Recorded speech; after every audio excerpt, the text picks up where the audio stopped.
memang ada sesuatu di laut. Bukan di laut aja, di jalur selatan Pulau Jawa ini. Banyak banget penampakan unidentified flying object atau UFO lah ya. Itu kerekam banyak banget. Ada apa itu terbang? Drone nggak mungkin setinggi itu, nggak mungkin secepat itu. Balon udara nggak seperti itu bentuknya. Kalau Anda beruntung, Anda mungkin kenal kerajaan-kerajaan gaib yang ada di laut. Seperti itu. Mungkin kalau di Indonesia ya kerajaan pantai selatan. Kisah dunia lain.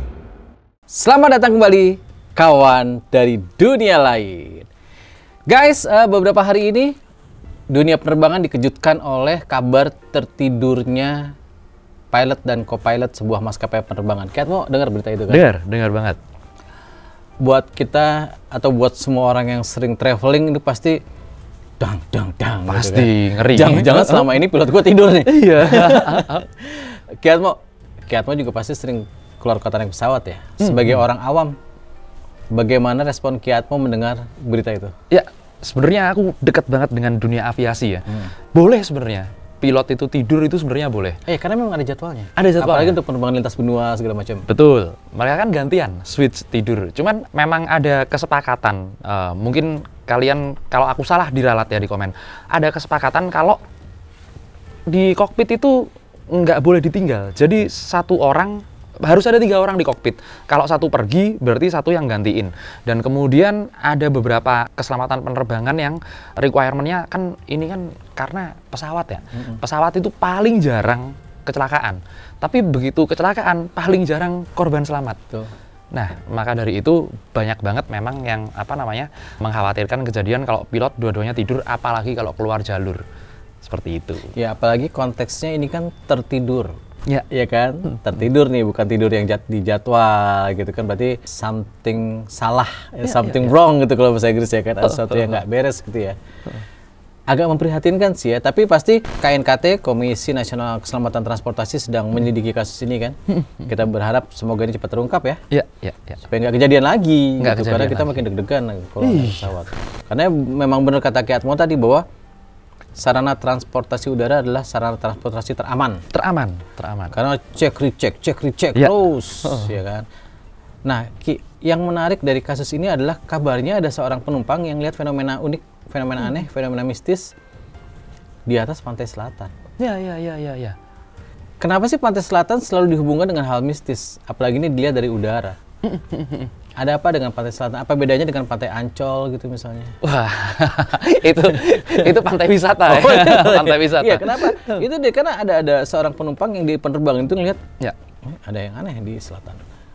Itu penumpangnya kalau nggak salah dari Sulawesi, dia lagi rekam, kemudian dia kaget. Biasanya nggak lewat sini. Oke. Dia pikir apakah trafiknya lagi padat, harus go round segala macem. Muter-muter. Muter, loh kok sampai Sukabumi?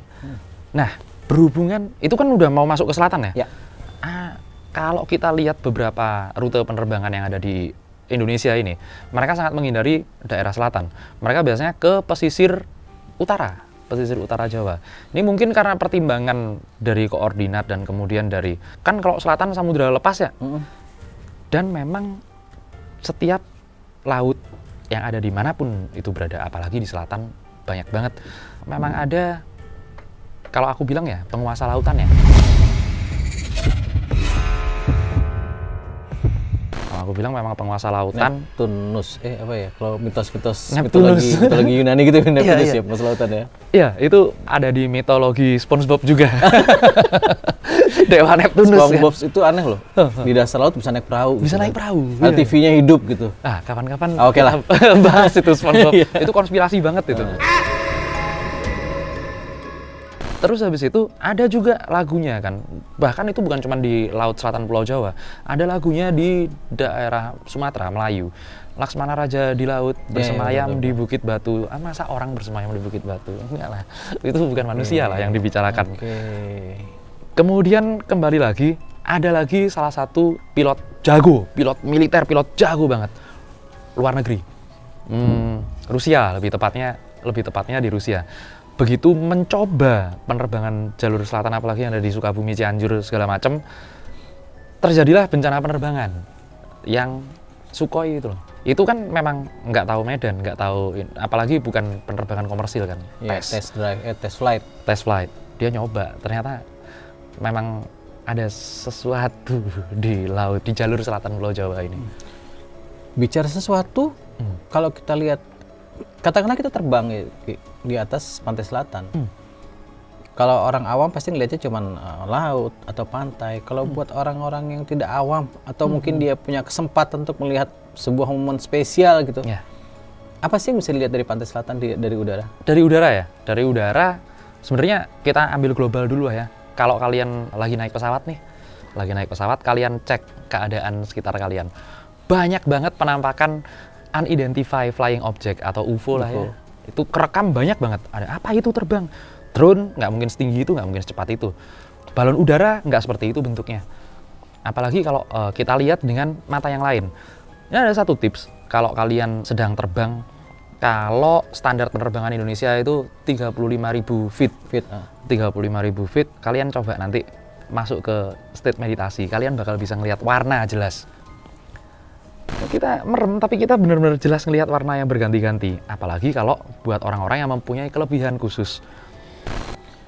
Di setiap laut lepas, kalau Anda beruntung, Anda mungkin kenal kerajaan-kerajaan gaib yang ada di laut. Seperti itu. Mungkin kalau di Indonesia ya kerajaan Pantai Selatan, atau kemudian ada kerajaan Laut Merah, atau mungkin kerajaan Atlantis yang hilang, seperti itu.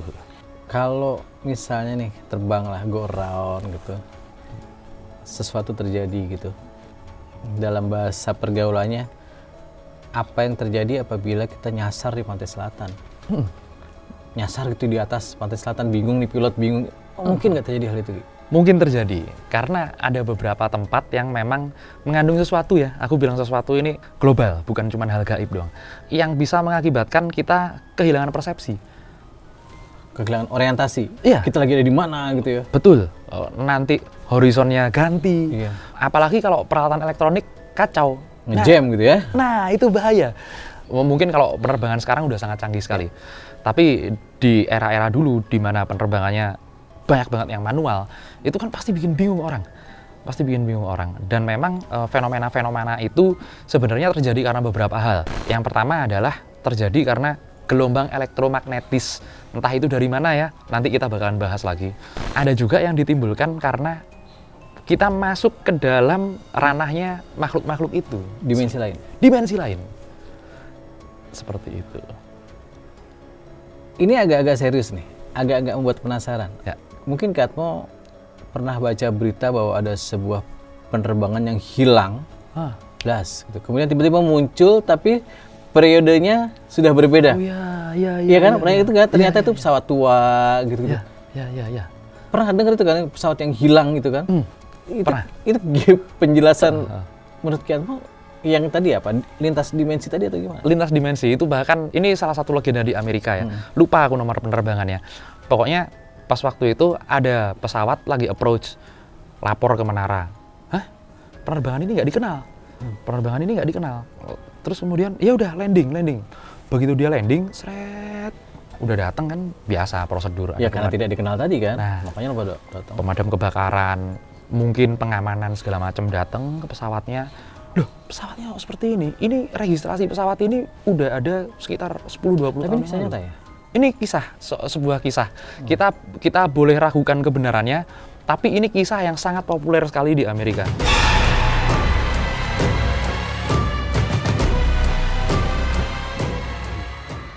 Bahkan kalau menurutku ini udah menjadi rahasia urban legend ya. Nanti aku cerita dikit urban legendnya penerbangan yang ada di Indonesia. Saat ini landing, pesawatnya udah aneh segala macam.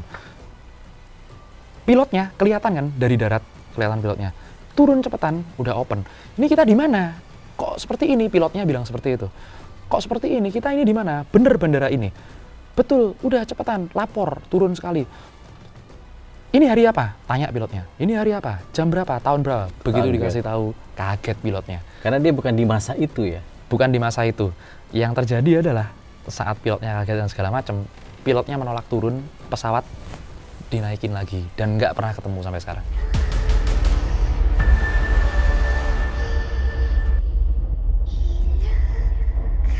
Bahaya nggak? Coba dia mendarat waktu itu ya. Mendarat. Mungkin beda ceritanya ya. Mungkin kita akan dapat cerita yang lain gitu ya. Ternyata dia terbang dari tahun sekian, mendarat tahun sekian gitu ya. Itu dia. Dan itu memang sebenarnya kalau di lore ini, di folklore ini, di legenda ini, dan di cerita ini dia sudah sempat mendarat. Bahkan di cerita itu banyak yang sempat mengabadikan lewat entah itu kamera, entah itu lewat teman-teman, saksinya kan banyak. Tapi kejadian ini benar-benar dirahasiakan. Sampai akhirnya bocornya ya antara mulut ke mulut.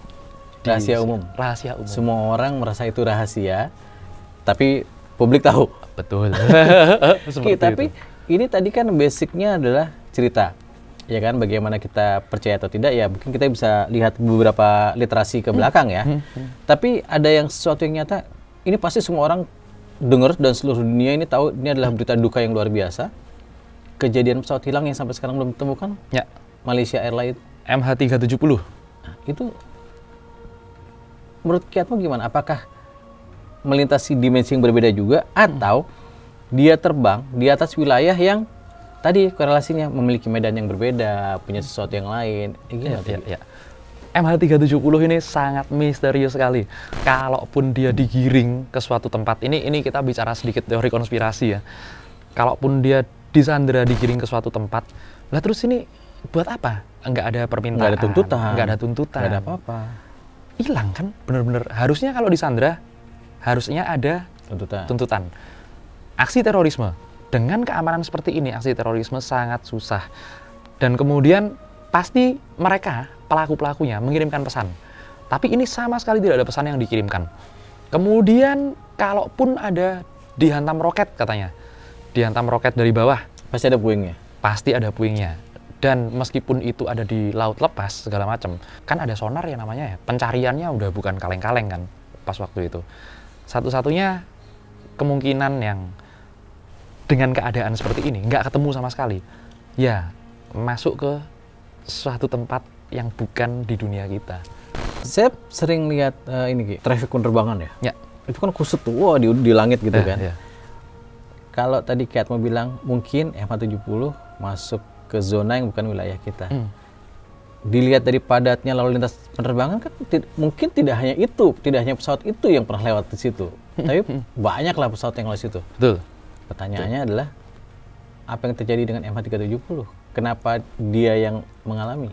Dia sempat, kalau kita bicarakan radar, di ketinggian tertentu nggak nangkep tuh radar. Di ketinggian tertentu radar nggak nangkep adanya pesawat atau objek. MH370 sempat keluar jalur sebentar, kemudian altitude ketinggian itu masih tetap tiba-tiba menghilang, benar-benar tiba-tiba menghilang. Dan tidak ada jawabannya? Nggak ada jawabannya sama sekali, nggak ada report, nggak ada jawabannya sama sekali. Ini benar-benar, kalau buat aku sendiri sampai sekarang pun nggak masuk akal.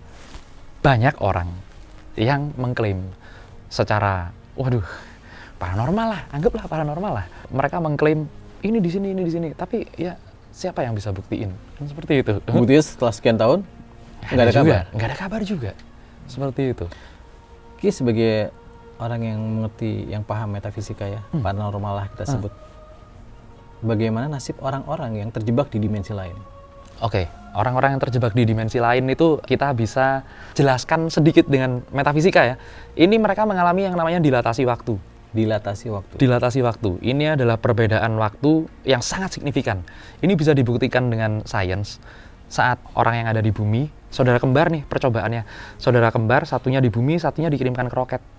50 tahun kemudian, saudara kembarnya yang ada di roket ini, umurnya masih ya selisih 1 tahun 2 tahun, sedangkan yang di bumi ini udah 50 tahun. Ya, ini dimensi lain. Yang di bumi lebih tua. Cepat menua ya. Betul, lebih cepat menua. Karena si yang ada saudara kembarnya yang ada di roket ini melintas dengan kecepatan. Cerita ini sebelum sains membuktikan teori-teori itu, cerita ini udah banyak sekali beredar, masuk ke dimensi lain. Contohnya adalah cerita tentang Urashima Taro yang ada di Jepang. Dia baru pergi sebentar, kemudian balik lagi, udah meninggal semua keluarganya. Kampungnya, orangnya udah tua-tua. Nah, ini mengalami dilatasi waktu. Saat diteliti, ternyata ada beberapa tempat yang memang waktu di sini berjalan, ini di bumi ya, masih di bumi, nggak di roket. Waktu di sini berjalan lebih cepat daripada waktu di sini. Cara membuktikannya keren. Cara membuktikannya mengukur panjang gelombang dengan laser. Nanti ini waktunya sekian, nanti ini waktunya sekian. Ada memang tempat-tempat seperti itu. Ya memang kita bisa meragukan lah ya kisah-kisah seperti legenda Urashima-Taro. Mungkin di Indonesia banyak orang yang ini yang paling sering diculik kuntilanak, diculik wewe gombel. Ya kan, sering kan itu. Katanya Lapor polisi nggak? lapor polisi kalau zaman sekarang. Kalau zaman dulu kentongan. Lapor polisi gimana? Iya, sempat ada itu, sempat aku lihat videonya di Twitter. Wow, udah lapor polisi segala macem, kentongan, ternyata anaknya ketemu di dekat rumahnya, nggak jauh, di pohon rumpun bambu gitu. Loh, menurut anaknya, dia itu belum main lama, sore pun belum lewat. Tapi menurut warga, dia udah hilang 4 hari kalau nggak salah di video itu. Oh, ternyata memang kalau kita masuk ke dimensi mereka, waktu berjalannya beda dengan dunia kita. Nah, di kasus MH370 ya, bagaimana nasib para korban? Hidup, matikah, atau nggak ada penjelasan soal itu? Kalau kita bicara secara fisik ya udah meninggal dunia mereka. Udah sekian tahun ya, nggak ada kabar. Nggak ada kabar, udah meninggal dunia. Tapi kalau bicara soal metafisik? Soal metafisika, ini ada beberapa kemungkinan. Yang pertama, mereka pindah ke alam lain. Dalam keadaan? Dalam keadaan hidup dulu. Oke. Belum tentu selamat juga. Oke. Belum tentu selamat juga.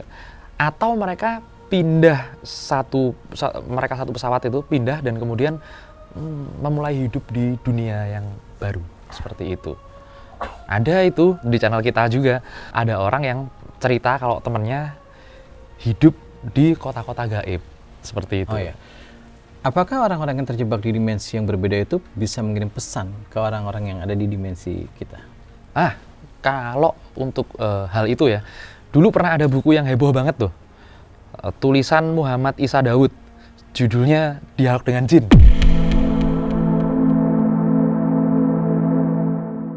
Ada seseorang jin yang dari segitiga Bermuda. Ini Seorang jin? Iya, seorang jin salah ya. Bukan seorang anjing gitu? Bukan juga seorang grup band? Bukan seorang grup band. Jadi ini jin ya, sebuah makhluk bernama jin. Sesosok jin? Sesosok, iya, Okay. gampangnya sesosok jin gitu lah. Aduh, udah dari main plesetan sekarang main panjang-panjangan sebutan. Ya, jin itu? Jin itu cerita sama si penulis buku ini, Muhammad Isa Daud ini. Kalau ternyata di segitiga Bermuda itu ada orang-orang yang jadi tawanan dari bangsa kerajaan jin itu. Kemudian mereka kirim pesan, hati-hati kalau lewat sini. Mereka hidup di dunia jin sebagai, bisa dibilang sebagai budak lah ya. Oh iya, mitos itu banyak banget tuh. Ya, ada yang bentuknya ya anjing, babi, atau monyet gitu-gitu. Anjing, babi, monyet deh kayak. Makian semua kan? Iya. Gak guys, bercanda. Segitiga Bermuda tuh apa? Ada. Secara geografis tuh ada? Ada, posisi itu ada? Ada, segitiga. Nah, itu pertanyaan pertama. Kalau emang itu dinyatakan berbahaya atau misterius, kenapa dilintasin juga? Ya, itu pertanyaan yang bagus sekali sih. Entah kenapa ya, formasi-formasi segitiga seperti itu banyak sekali di dunia. Dan membahayakan? Semuanya terkenal membahayakan. Termasuk cinta segitiga? Itu sangat berbahaya sekali. Banyak dari kita yang terlibat dalam cinta segitiga. Okay. Tuh kan. Itu bahaya sekali. Ya, gimana dengan fenomena segitiga Bermuda? Segitiga Bermuda. Pertama segitiga Bermuda yang terkenal, kemudian segitiga Formosa di daerah Filipina tentunya. Formosa Formolang itu ya? Ya, Formosa Formolang. Kemudian yang di Indonesia ada Masalembo. Oh, tanpa Mas 2? Ya, segitiga Masalembo. Pokoknya setiap kejadian kecelakaan transportasi, laut dan udara, adanya di situ. Di segitiga-segitiga itu. Ini ada beberapa teori. Ini aku nggak bawa lagi. Kalau bawa, kita bisa praktekin lah. Sesekali nanti kita praktekin.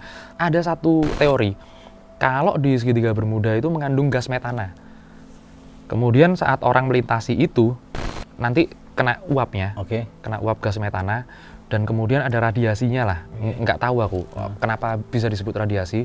Nanti mereka berhalusinasi ngelihat so-called monster. Oke, kita kena metanol kan jadi aneh-aneh gitu ya. ya. Ngelihat seperti itu dan kehilangan orientasi segala macam, ngelihat yang aneh-aneh. Itu kan jalur bebas juga ya. sekarang beberapa orang ngelewatin itu nggak ada masalah. Oke. Nggak ada masalah. Teori yang kedua adalah, ini yang lebih masuk akal buat aku. Di situ ada jumlah besar kristal.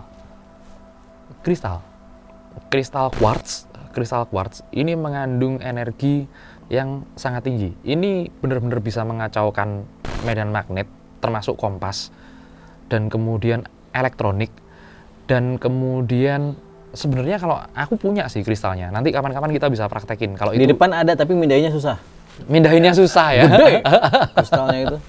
Nanti aku punya yang benar-benar kristal quartz itu. Kita bisa cek kalau itu bisa mengintervensi peralatan elektronik dan medan magnet seperti itu. Tapi itu masih dilewatin nggak sih segitiga misterius itu? Masih dilewati sampai sekarang? Masih Dan bisa diantisipasi? Terakhir ini ada temanku ceritanya. Temanku ke Masa Lembu. Ke Masa Lembu, dia hobi mancing. Oke. Pas masuk ke Masa Lembu, ini menurut ceritanya si Dika namanya. Temanku dari Malang, dia masuk ke Masa Lembu, katanya air lautnya ini beda. Beda warna? Beda warna. Dalam ada kayak garis beda warna gitu? Terlihat seperti garis beda warna. Itu juga terjadi di pertemuan Samudra Pasifik dan Atlantik kan, beda warna juga. Tapi ini katanya dia satunya hijau, satunya biru. Dan kedalaman sama, kan mancing pakai ini. Alat ukur kedalaman itu ya? Pengukur kedalaman, fish finder itu. Loh, kedalaman sama kok beda. Ini juga nggak tahu pertemuan arus atau bukan. Begitu masuk, nggak lama, si kapten ini bilang, ini Masa Lembu, mundur aja kita. Mana kapalnya kapal kecil lagi. Di situ cuacanya beda katanya.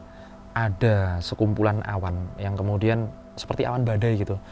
Petir-petir di dalam awan tapi belum badai. Dan akhirnya mereka keluar.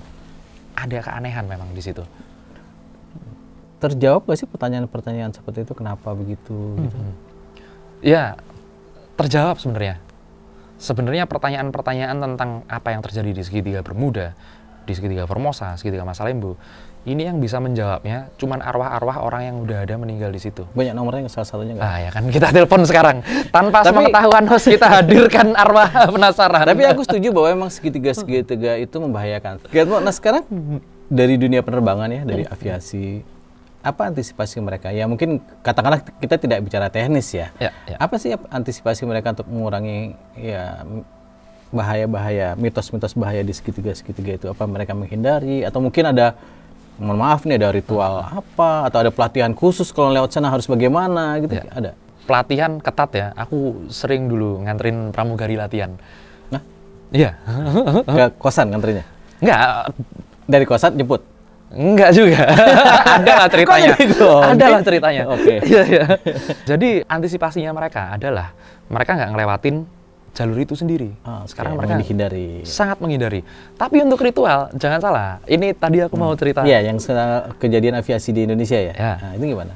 Di salah satu maskapai yang kalau aku bilang ini yang terbaik lah di Indonesia. Dulu mereka sempat pas waktu ada tsunami Aceh, sempat beberapa pesawatnya dipakai untuk mengangkut jenazah, mengevakuasi jenazah. Oh, dari Aceh? Ya. Dan sampai beberapa tahun, aku nggak bilang tahunnya lah, pokoknya ada lah tahunnya. Ini sempat terdengar suara-suara, sempat melihat sosok-sosok dan lain sebagainya. Bahkan di udara atau di darat dan di udara. Okay. Di darat dan di udara. Bahkan kalau lagi ada lagunya tuh. Apa itu? Di darat, laut dan udara. Iya. Antimo. Masuk Antimo. Antimo masuk ya. Oke, terus Bahkan sering mereka saat ngitung peks itu, tek. Udah, pas, nih sekian, di report ke LFA, lead FA-nya, FA1 biasanya. Kemudian dicek lagi, loh beda, bener-bener. Entah kurang, entah lebih gitu ya. Pokoknya nggak pernah pas ya? Nggak pernah pas. Ada beberapa kali seperti itu. Kemudian ada lagi cerita dari para petugas teknik. Wah, ini di Halim banyak ini temanku yang malam-malam masuk ke pesawat, ngelihat sosok, kabur, bener-bener kabur. Pesawat lagi standby gitu ya, lagi parkir. Iya, pesawat lagi standby, itu udah sering banget itu. Komen lah kalau ada yang Ayo yang punya cerita dengan, karena kan udah ada filmnya ya, kereta hantu lah, sebagaimana. Kalau pesawat hantu jangan-jangan ada ya? Pesawat hantu ada film Thailand. Ada ya? Ada, film Thailand ada. Film Thailand keren sih itu filmnya. Nah, Ki, agak balik jauh ke depan soal pilot tertidur. Ya. Nah, sebagai orang yang paham metafisika, bicara soal sirep menidurkan orang, betul Ya. kan ya? Ya. Mungkinkah terjadi? Ada orang maksud begitu gitu? Aku sebenarnya punya mantranya malah. belum. Kira baru ngeliat gitu langsung. Iya langsung. Jadi ilmu sirep ini dulu ilmunya para maling. Kalau di kitabku bilangnya gitu. Berarti Anda bagian dari maling? Enggak, ntar dulu. Jadi dulu ilmunya para maling lah ya.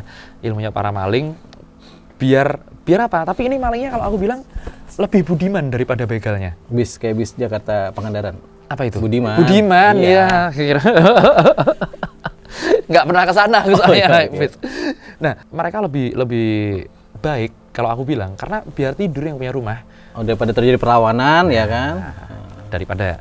Nah, terus yang tadi dengan korelasinya dengan pilot mungkin agak usil deh pertanyaan. Ada nggak sih niat-niat kayak gitu? Nah, itu dia. Ini kalau untuk orang ngerapal ilmu kayak gitu, kayaknya di pesawat enggak. Oke. Enggak. Berarti emang murni capek aja mereka ya, tertidur lah ya. Aku baca beritanya bahkan si pilot ini baru punya bayi. Betul. Kemudian ngurus anak segala macem. Betul. Nggak tahu. Kan mereka punya standar istirahat harus sekian jam. Padahal dicek tensi segala macem fit to flight. Jadi berangkat aja. Sehat tapi gitu ya. Sehat. Ternyata kan enak kan buka jendela silir-silir tangan di luar gitu kan. Oh enggak gitu ya, terbang enggak gitu ya. Itu angkot, Pak. Gue terbang gitu kan. Sama ngerokok. Iya. Handuk di sini. Enggak gitu ya, silir-silir gitu ngantuk ya. Tapi apapun itu kemarin mau cukup jadi tragedi ya Ki ya. Ya untungnya nggak sampai terjadi apa-apa. Untungnya nggak sampai terjadi apa-apa. Di beberapa kasus kejadiannya beda. Ki, sekarang terakhir Ki, ada nggak saran Ki Atmo untuk ya berdoa pasti ya? Iya. Buat kita nih yang mau bepergian naik pesawat segala macam.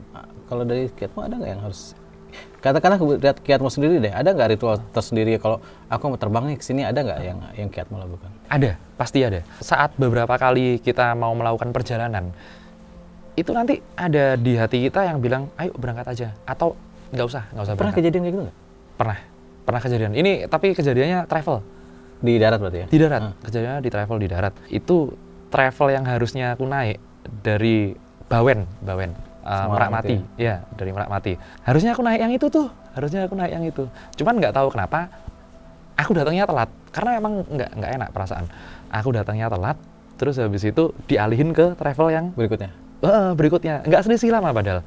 Selisihnya palingan cuman ya sekitar 1 jam lah ya. Begitu kita di jalan.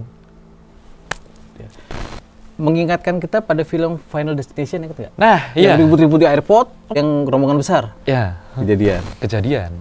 Memang seperti itu karena Selalu ada pertanda nggak, Ki? selalu ada pertanda. Karena setiap manusia punya yang namanya guardian angel atau kalau yang sering Kayak orang-orang klub motor. itu Harley. Guardian Angel. Harley-nya Amerika itu. Memang ada itu ya, pertanda-pertanda itu ya. Memang.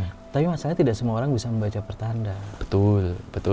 Nggak semua orang bisa baca pertanda. Bahkan kalau untuk membaca guardian angel atau hodam pendamping itu banyak yang ngebohong di TikTok. Kita bahas nanti. Tahu-tahu, ya kamu kodamnya kayak kakek, kamu kodamnya babi, kamu kodamnya anjing. Nggak masuk akal. Kamu kodamnya 5 Jaya. Iya, kodam. Oke Ki, terakhir Ki, apa Ki yang mau Ki Atmo sampaikan untuk kasus-kasus seperti ini? Penerbangan lah, segitiga Bermuda lah, terus tadi membaca pertanda lah. Apa Ki yang bisa Ki Atmo rangkum sehingga menjadi insight buat kita? Ya, buat kita kalau mau bepergian ya, sebenarnya apapun moda transportasi kita, mereka sudah punya SOP dan keselamatan tersendiri. Kita ya pastilah kalau berdoa, tapi ya itu tadi hati nurani kita ada sedikit ada sedikit perasaan nggak enak segala macam, udah jangan dilawan. Kalaupun kita nekat ngelawan, ini ada orang di Amerika udah dikasih telat, nekat pesawat juga, akhirnya kesedot baling-baling, meninggal. Ada itu nanti videonya boleh dicari itu, orang di Amerika meninggal kesedot baling-baling pesawat karena ngejar pesawat telat. Udah jangan, kalau seperti itu udah Tuhan yang ngatur seperti itu. Dan kemudian buat para pengemudinya ya, buat para pengemudinya ya jaga-jaga fisik lah. Betul. Kalau di pesawat sih masih enak ya, masih ada standarisasinya. Masih ada autopilot gitu ya. Iya. Kalau di darat gimana? Tesla. Oh iya benar. Autopilot. Masuk. Iya, masuk Tesla nggak mungkin. Nggak mungkin. Nggak ada yang nggak mungkin. Oh iya betul. Nggak betul. ada yang nggak mungkin. Betul. Ya, Elon Musk, aku cinta padamu. Gitu Itu aja kayak sih. jadi ya. Hati nurani nomor 1 ya. Iya, itu dia. Itu pasti ngasih kita pertanda seperti itu. Oke, Catmo, thank you banget buat kalian semua bahwa ini hanya obrol-obrolan, bukan berarti kita menjustifikasi, kita menjudge yang ini bahaya, ini enggak. Udahlah, ini sebuah accident, ya bukan accident biasa sih, ini ada accident yang sedang ditanggulangi ya. Betul. Sedang diselidiki apa penyebabnya. Jadi nggak usah takut, biasa aja lah. Nggak usah Yang penting berdoa, berserah diri sama Allah dan ikuti hati nurani. Betul. Oke, sampai jumpa lagi kawan dari dunia lain.